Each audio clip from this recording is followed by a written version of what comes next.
ስለ ጭፍን ተከታይነት እናስተውል አደጋው የሰፋ ነው። እንዲሁም መውጫው መንገድ ምንድነው የሚለውን ነገር ልንገነዘብ ይገባል።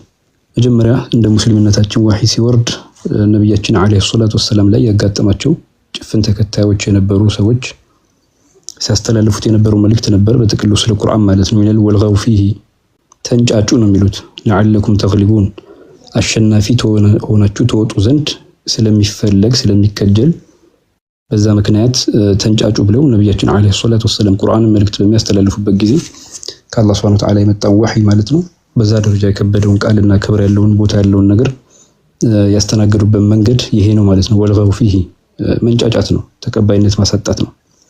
ሌላው ደግሞ እንደዚህ አይነት ሰው ደግሞ በጣም በሚገርም ሁኔታ ምን አይነት ምላሽ ይሰጣል ግብረ መልስ ብለን ስናይ እዛው ቁርአኑ መልስ ይሰጣል። ወኢዛ ቂለ ለሁ ኢተቂላህ አላህን ፍራ በተባለ ጊዜ ምን ይላል? አኸዘቱል ዒዝ